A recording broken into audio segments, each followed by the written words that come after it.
어제 19대 대선 후보자 등록이 시작됐는데요. 첫날부터 13명이 등록하면서 역대 최다 후보자 기록을 넘어섰습니다. 내일부터는 본격 선거 운동이 시작되는데요. 양강 구도로 굳어지고 있는 이번 대선 판세 분석해 보겠습니다. 네, 최창렬 용인대 교수 그리고 박태우 고려대 연구교수와 함께 자세한 이야기 나눠보겠습니다. 두 분 나오셨습니다. 안녕하십니까?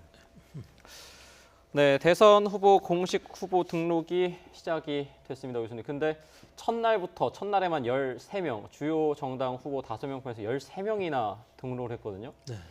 13명이나 등록한 이유, 그 원인 어떻게 봐야 될까요? 그 후보들 무소속 후보도 있지만 예를 들면 군소 정당들 있잖아요.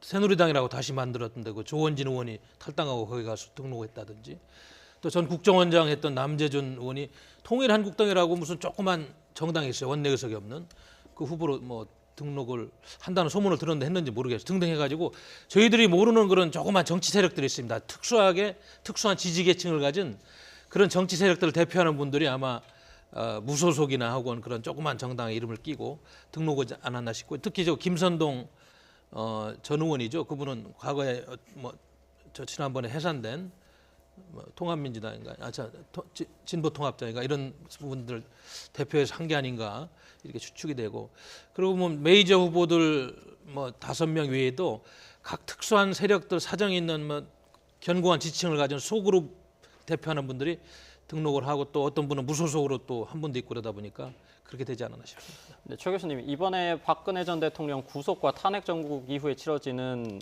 선거인데 이 정국과도 후보자 최다 등록이 좀 관련이 있다, 이렇게 좀 봐줄 수 있을까요? 지난 대선 같은 경우는 박근혜, 문재인 두 후보의 완전히 양자 대결이었는데 이번엔 아주 좀 특이한 것 같아요. 예. 너무 지나치게 많고 지금 설명해 주신 것처럼 지금 탄핵 정국의 여파란 측면도 없잖아 있는데 그것과 직접적으로 이렇게 또 인과관계를 하는 것도 좀 부자연스러운 것 같고, 장성민 전 의원이라든지 이재호 새누리당 의원 이런 분들도 나왔어요. 그러니까 자신의 정치적 입지 같은 걸 의식한 측면도 좀 있는 것 같아요. 예. 저는 그래서 큰 의미를 부여하기 좀 어렵다고 생각합니다. 예, 그런가 하면 주요 정당 후보들도 일찌감치 등록을 마쳤는데 직접 선관위를 찾은 후보도 있고 대리인을 시켜서 한 후보도 있어요. 특별한 의미가 있을까요? 글쎄, 안철수 후보는 어제 이제 등록을 하면서 직접 등록하는 것이 국민에 대한 예의다 이렇게 얘기를 했는데, 예. 직접 등록하는 거나 이 대리인 등록하는 거나 저는 큰 의미를 찾기는 어려운 것 같아요. 그러나 가능하면 후보가 직접 등록하는 모습이 더 보기 좋을 수 있습니다만 이것 가지고 국민에 대한 도리다, 예의다 이 측면은 좀 큰 부유할 건 아니라고 봅니다. 예. 예. 네, 이제 기호도 나오지 않겠습니까? 아무래도 정당 의석수별로 이제 배치가 되는데요. 더불어민주당의 의석수가 국회에서 가장 많기 때문에 그렇죠. 네. 문재인 후보가 1번 기호를 받게 될 것이고, 그다음에 이제 2번 홍준표 후보 이런 순으로 받게 되는데요. 아무래도 이제 기호 1번 같은 경우에는 이 정치적으로 갖는 상징성이 좀 크지 않습니까? 이 문재인 후보가 1번 기호를 받게 된다. 이 부분 좀 어떻게 볼 수 있을까요? 상당히 좀 심리적으로 또 앞으로 표를 받는데 1번을 선점한다는 것은 유리한 측면이 있습니다. 물론 정확한 프로테지로 얼마나 유리한지 모르겠습니다만 우리가 상식적으로 판단해봐도 1번이 유리하죠. 과거에는 대개 보면 1번이 보수당 쪽이 많이 갖고 있었는데 이렇게 진보 쪽 후보가 1번을 갖는 사례가 그렇게 많지가 않아요. 물론 더불어민주당을 중도 진보라고 해야 될지 중도라고 해야 될지 모르겠습니다만은 그렇게 흔한 경우는 아닌데, 이번에 아무튼 지난번에 새누리당이 분화되는 바람에 자유한국당하고 바른정당하고 이렇게 1번 기호를 받았는데, 저는 상당히 이것도 중요한 하나의 표를 얻는데 어떤 구도다 이렇게 판단해요. 도움이 될 거다 이런 네. 쪽으로 생각하신다는 예, 거죠? 1번이라는 게 상징성이 있잖아요. 우리 네. 국민들 잠재의식 속에 표를 찍을 때 2번보다는 아무래도 1번이 갖고 있는 상징성이 있다, 저는 그렇게 느껴집니다. 네, 그런가 하면 이번 대선 1번과 3번 이렇게 양강 구도로 굳어진 모양새입니다. 금요일에 발표된 갤럽 여론조사가 있는데요. 화면으로 함께 보시죠. 예, 문재인 후보가 40%에 올라섰고요. 안철수 후보가 37%로 오차 범위 내에 접전을 벌이고 있습니다. 역시 지난주와 비교했을 때는 2%포인트 가까이 문재인 후보도 2%포인트 올랐고 안철수 후보도 역시 나란히 2%포인트가 올랐습니다. 이렇게 오차 범위 내 접전인데 양강 구도가 아예 굳어진 것처럼 보이죠? 그렇습니다. 이제 아시다시피 보수 후보들, 특히 홍준표 후보하고 유승민 후보가 지금 지지율을 전혀 못 끌어올리고 있어요. 보수 좀 표심이 분열돼 있고 또 아시다시피 반문 정서를 타고 안철수 쪽으로 보수 표심의 많은 부분이 이동해 있다. 이거를 느낄 수 있습니다. 지금 이번 주에 이제 후보 등록화가 막 이번 주에 나오는 그런 결과, 특히 갤럽이나 리얼미터는 상당히 중요할 것 같습니다. 지금도 보면 후보 등록이 다 끝나지 않았습니다만은 양강구도로 이렇게 고착화돼가는 이런 분명한 현상을 우리가 볼 수가 있어요. 그래서 아마 지금 특별한 상황이 아니고 뭐 보수 쪽에서 확실한 단일화가 안 되고 이 구도로 간다 그러면 저 구도를 깰 수가 있을까 하는 그런 생각도 드네요. 그러니까. 최 교수님, 아무래도 아까 지지율 여론조사를 봤을 때 문재인 후보가 40%를 기록하지 않았습니까? 그동안 이제 문재인 후보가 계속 30%대에 이제 각종 여론조사에서 머물러 오면서 마의 40% 벽을 뚫지 못하고 있다. 이제 확장성의 한계에 갇혔다. 이런 얘기가 나왔는데 이 40%를 넘어섰다. 이 부분의 의미를 좀 혹시 둘 수 있을까요? 그러니까 지금 말씀처럼 문재인 후보와 안철수 후보의 이 대결 프레임은 기본적으로 결집력 대 확장성이에요. 아무래도 문 후보가 이 표의 응집도라고 할까, 표의 충성도가 높다고 봐야 되겠죠. 예. 탄탄한 고정 지지층이 있는 거죠. 이에 비해서 안 후보는 어떤 좀 중도나 보수 쪽으로 확장성이 있다라고 보는 게 일반적인 이제 프레임 대결 구도인데 지금 계속 이 박스권에 갇혀 있었다. 문재인 후보가 40%를 넘지 못했다 이랬는데 지금 이 부분은요. 지금 문재인 후보와 안철수 후보가 같이 상승하는 국면이기 때문에 지금 문재인 후보가 보수 중도 쪽으로 조금씩 외연을 넓혀갈 수 있는 그런 하나의 그 계기는 되는 것 같아요. 지금 보니까 예. 특히 최근에 이제 사드 배치에 대해서도 물론 지난 토론회 때 보니까 기본적으로는 어쨌든 이 사드 배치는 차기 정부로 돌려야 된다고 얘기는 하고 있습니다만 만약에 북한이 6차 핵실험을 하게 된다면 또 그런 조짐이 있다면 사드 배치에 대해서도 찬성할 수 있다는 좀 유연성을 보여줬습니다. 지난 토론회 때. 예. 아무튼 지금 문재인 후보와 안철수 후보의 이 확장력 대 결집력 대 확장성의 대립 구도가 향후 이제 어떻게 변하느냐가 이 대선 승패를 가름할 것 같아요. 특히 안 후보 같은 경우는 보수표의 유입, 보수표의 흡수 때문에 지지율이 급상승했거든요. 4월 초에 각 정당의 경선이 끝난 무렵에 이제 지지율이 올라갔단 말이죠. 그러니까 이 부분이 이제 말하자면 보수 유권자들이 문재인 후보에 대한 그 막연한 기피증 같은 게 좀 있는 것 같아요. 특히 TK 지역, 경북 지역 이런 쪽을 중심으로 해가지고 말이죠. 이러한 부분들 때문에 문재인 후보의 당선을 차단하기 위한 안철수 후보의 지지. 근데 이거는 어차피 적극적 지지로 가기 좀 어려운 거잖아요. 상대방 후보를 떨어뜨리기 위한 소극적 지지이기 때문에 이게 이제 어떻게 끝까지 유지될지. 관심이고 예. 문재인 후보도 마찬가지예요. 고정 지지층을 기반으로 해가지고 어떻게 하면 또 중도로 외연을 확장할 것인가. 이것이 어쨌든 간에 지금 3% 차이가 거의 차이가 의미가 없어요. 오차범위 내에 있기 때문에 예. 누가 앞선다라는 말 자체가 성립하기가 어려운 얘기거든요. 이 두 가지가 어느 쪽으로 진행되느냐가 이 대선의 승패를 가름할 것 같아요. 그리고 막판에 변수가 몇 개 있겠습니다만 그건 또 두고 봐야 되겠죠. 변수는. 예. 네. 네, 지금 두 분 전문가와 함께 대선 이야기를 나누고 있는데요. 앞서 저희가 북한이 오늘 오전 탄도미사일 발사를 시도했지만 실패한 것으로 보인다는 속보를 전해드렸습니다. 네, 이에 대한 자세한 내용 취재기자 연결해서 알아보도록 하겠습니다. 어제 대규모 열병식에서 ICBM을 공개한 지 하루 만에 이렇게 도발을 한 건데요. 자, 신윤정 기자. 네, 보도국입니다. 네, 자세한 소식 전해주시죠. 네, 북한이 오늘 오전 미사일 발사를 시도했지만 실패한 것으로 확인됐습니다. 합동참모본부는 북한이 오늘 오전 6시 20분 함경남도 신포 일대에서 미사일 발사를 시도했지만 실패한 것으로 추정한다고 밝혔습니다. 북한이 발사를 시도한 미사일 기종은 아직 확인되지 않고 있습니다. 앞서 북한은 어제 김일성의 105번째 생일인 태양절을 맞아 김일성 광장에서 대규모 열병식을 개최했습니다. 이 자리에서는 사거리가 10,000km가 넘는 기존 대륙간 탄도미사일 ICBM 외에 신형 ICBM으로 추정되는 미사일을 공개했습니다. 그리고 하루 만인 오늘 오전 미사일을 발사하며 미국의 압박에 굴하지 않겠다는 의지를 다시 한번 드러낸 것으로 보입니다. 앞서 지난 5일에도 북한은 같은 장소에서 탄도미사일 한 발을 쐈습니다. 미사일은 비정상적으로 60여 킬로미터를 날아간 뒤 동해상에 추락했습니다. 정보당국 관계자는 오늘 발사에 실패한 미사일이 지난 5일 신포 일대에서 발사된 것과 같은 계열일 가능성에 무게를 두고 있다면서 지상 발사 시설에서 멀리 날아가지 못한 것으로 분석된다고 전했습니다. 신포는 북한의 잠수함 기지가 있는 곳인데요. 합동참모본부는 북한이 발사한 미사일의 정확한 기종 등을 파악하고 있습니다. 지금까지 보도국에서 YTN 신윤정입니다. 예, 계속해서 대선 판세 관련해서 이야기 이어가 보겠습니다. 네, 교수님. 그런가 하면 보수층의 지지도는 굉장히 낮습니다. 위기설이 계속해서 나돌고 있는데 홍준표 후보가 7%, 유승민 후보가 3%입니다. 이렇게 되니까 계속해서 단일화를 촉구하는 목소리도 커지고 있어요. 그런데 이게 가능할 거라고 보십니까? 지금 유승민 후보가 하는 말이라든지 태도를 보면은 상당히 어려워 보입니다. 보수층이 지금 지리멸멸하고 특히 박근혜 전 대통령의 탄핵 정국을 거치면서 보수철이 분열되고 보수층이 지금 평가를 못 받고 있는 측면이 있어요.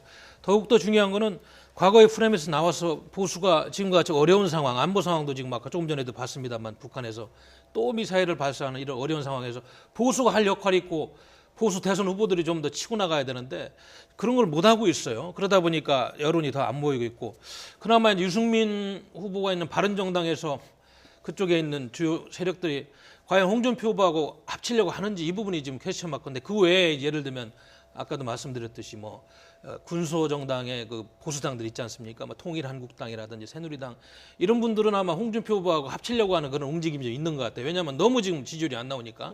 그러나 결국은 이제 유승민 후보하고 홍준표 후보하고 합치는 것이 가장 통합 효과가 큰데 그 부분은 아직도 숙제인 것 같아요. 그래서 제가 보기에는 지금부터라도 이런 지지율 가지고 보수의 그 어떤 존재감이라든지 보수가 해야 될 역할 이런 것조차도 지금 국민들한테 전파가 안 되고 있는데 지금 한반도가 건국이 되고 이렇게 어려운 적이 있었습니까?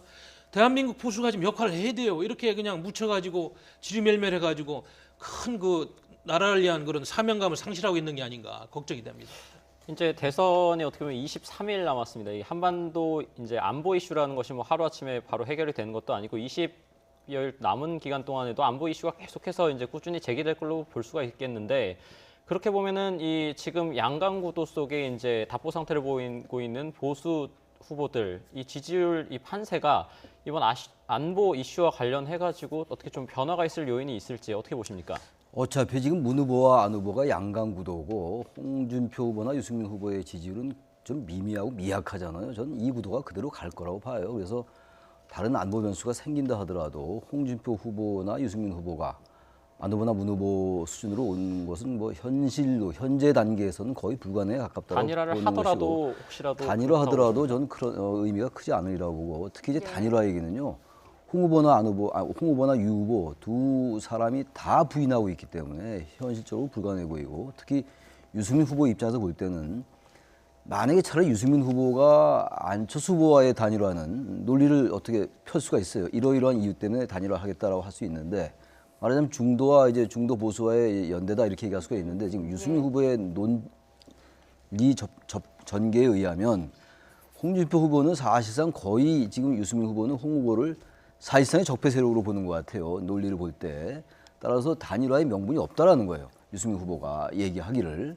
따라서 이 단일화는 거의 전 어려울 거라고 모르죠. 이제 나중에 막판에 가가지고 워낙 유승민 후보의 지지율이 더욱더 이제 정체된다면은 어쩔 수 없이 이제 단일화에 응할 수 있을지 모르겠으나 적어도 현 단계에서는 단일화를 얘기하기는 어려운 것 같고 안보 변수가 나온다 하더라도 물론 안 후보와 이제 문 후보 사이에서 안보 변수가 어떤 영향을 끼치냐는 우리가 볼 수가 있을 겁니다 아마.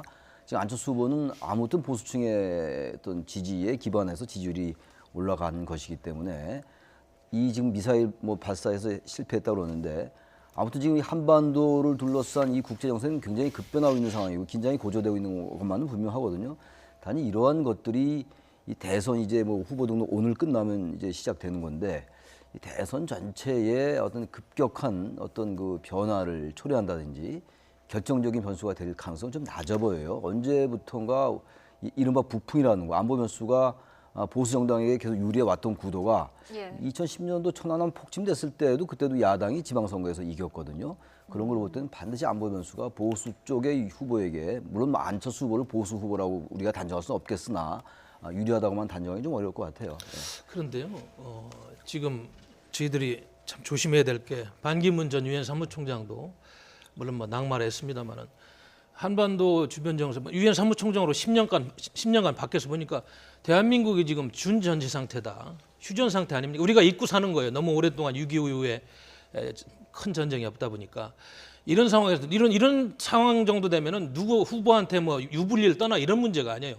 국민들의 생명권을 지금 우리가 보장해야 되고 우리 정치인들만 상당히 지금 너무 안일한 것 같아요. 밖에서는 지금 한반도가 상당히 위태롭게 보인다고 여기저기 기사도 나오고 교포들 전화도 오고 이런 상황입니다. 그런데 왜 우리 대선 후보들이 이 문제를 가지고 이렇게 안이하게 대처하는지 저는 이해를 못하겠어요. 이 정도 되면은 대통령 후보라든지 황교안 권한대행이 예비군도 좀 정비 좀 하고 말이죠. 지금 이렇게 어려울 때가 언제 있었나요? 항공모함 3척이 지금 한반도 주변에 있습니다.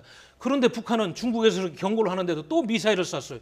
이거는 말이죠. 전쟁이라는 거는 물론 거의 안 난다고 봅니다만 0.01% 가지고 준비를 하고 만에 하나 불상사가 나면 결국은 국민들이 피해를 보는 거잖아요. 이건 대선 후보 누구한테 유불리렸다 이런 문제가 아니에요.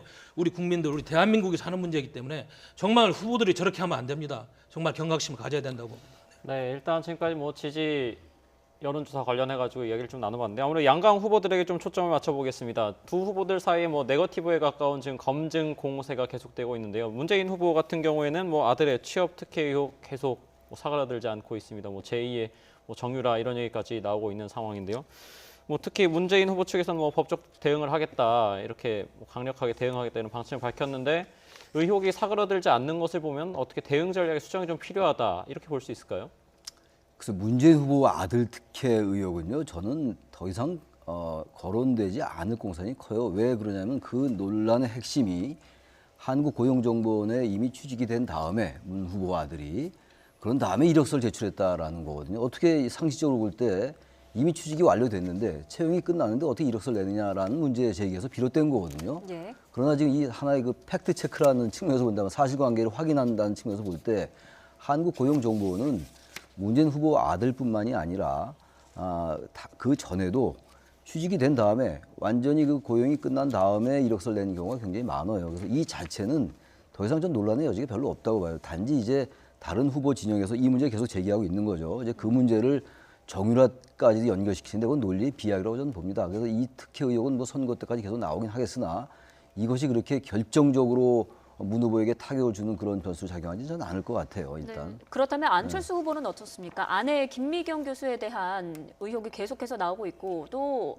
이번에는 보좌진에게 개인적인 사적인 일을 시켰다라는 의혹까지 또 나오고 있어요. 이에 대해서 사과는 했습니다마는 검증의 공방이 계속해서 거세지고 있는 양상인데 이런 것들이 판세에 영향을 끼칠까요? 그러니까 이제 지금 문 후보에 있어서는 지금 말씀드린 그 이제 아들 특혜 의혹, 아들 채용 특혜 의혹이 있는 것이고 지금 이제 안 후보에게는 그 부인 그 서울대 교수 채용 때 이것이 특혜 아니냐. 특혜라는 것은 어떤 뭐 불법이나 적법한 절차가 아니란 얘기가 아니라 안철수 후보가 당시 서울대 교수로 임명되면서 그것과 같이 결부돼서 안 후보의 배경으로 된 것이 아니냐. 흔히 언론에서 얘기하고 있는 이른바 1+1으로 됐다라고 이제 문재인 후보 측에서 이의를 제기하고 있는 거예요. 의혹을 제기하고 있는 건데 이 부분은 이제 하나 그 이제 여러 가지 사실관계 중에서 서울대학교에서 그 채용 계획이 수립되기 전에 채용 지원서가 있었다라는 거 그리고 재직 증명서와 서울대 박사학위 증명서 이것이 역시 채용 계획 전에 나왔기 때문에 이것은 사실상 내정됐던 게 아니냐라는 얘기를 하는 거예요. 그러니까 이 이제 김미경 교수, 안철수 후보의 부인인 김미경 교수의 이 서울대 교수 채용이 불법이라는 얘기하고는 전혀 다른 얘기입니다.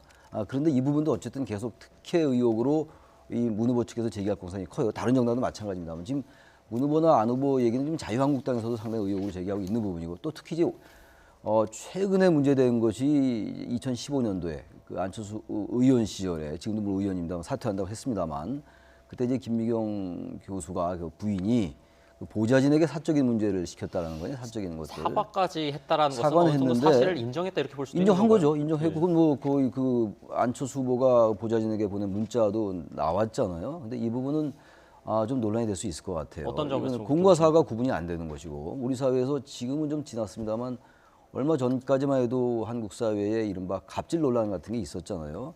특히 이번에 이제 그 박근혜 최순실 국정농단에서 이 권력의 사유화 문제 같은 것들이 제기됐던 거였잖아요. 국정농단이라는 게. 근데 이것은 뭐 권력의 사유화라고 거창하게 논리를 비약시킬 건 아니겠으나 기본적으로 공적인 측면과 사적인 측면이 구분이 안 된 부분이 분명히 있어요. 그래서 이런 부분들은 역시 계속 논란이 될 가능성이 커 보입니다. 그 과거에 저도 국회 좀 근무를 해보니까 뭐 시대가 이렇게 바뀌고 그랬는데도 사실은 거기에 있는 그 별정직 입법 공무원들 아니에요.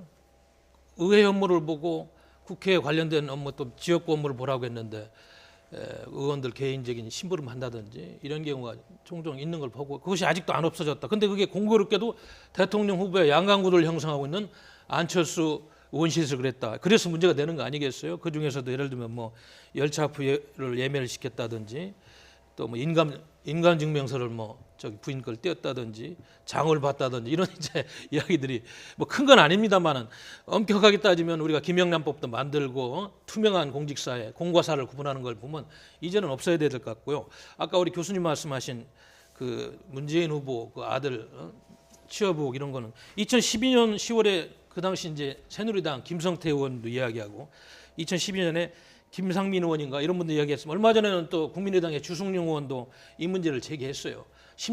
심규철 저 국회 부의장 물론 저 바른정 저기 저 자유한국당 소속입니다만 그래서 이런 분들이 공인들이 이렇게 많은 의혹을 제기하니까 그냥 지나간 얘기라 이렇게 덮고 가기에는 앞으로 23일 동안 그렇게 간단한 문제는 아니다. 더 자세하게 안철수 후보가 얼마 전에 자세하게 설명을 했듯이 그렇게 하는 것이 맞다고 보여지네요. 그 아들 문제는요, 문재인 후보가 다시 한번 얘기할 필요는 있을 것 같아요. 제가 아까 그 앞뒤 서류 관계는 말씀드렸습니다만 예. 계속 지금 이제 다른 후보 진영에서 얘기를 하고 있는 거거든요. 자유한국당도 제기를 하고 있기 네. 때문에 지난번에 이제 문재인 후보가 이제 그 계속 나왔던 얘기인데 지난 2007년도에도 나왔던 얘기고 2012년도에도 나오고 10년 전 얘기를 또 하느냐 이렇게 얘기를 했습니다만 어쨌든 선거는 공방이거든요. 서로 네거티브가 치열하게 전개되는 것이고 이번 선거는 대선을 전체적으로 가르는 관통하는 이 변수나 이런 어떤 쟁점 이런 게 굉장히 약한 선거예요.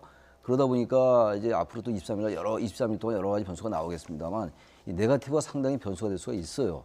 그래서 이 문 후보 측에서는요, 문 후보가 직접 다시 한번 이 아들 특혜 의혹에 대해서 분명히 해명을 하고 어떤 사실관계를 분명히 더 이상 설명을 하고 그래서 분명하게 그 선명하게 해야지 그렇지 않으면 계속 의혹의 차원에서 네거티브 차원에서 문제가 될 공사는 좀 있는 거라고 봐야 됩니다. 예. 네, 이제 대선이 23일 앞으로 남았습니다. 오늘까지 이제 후보 등록이 마무리가 되고요. 이제 내일부터는 공식 선거 운동이 시작이 됩니다. 앞으로 대선 국면 어떻게 바뀔지 더욱 관심이 모아지고 있습니다. 네, 지금까지 최창렬 용인대 교수 그리고 박태우 고려대 연구교수와 함께 이야기 나눠봤습니다. 오늘 말씀 고맙습니다.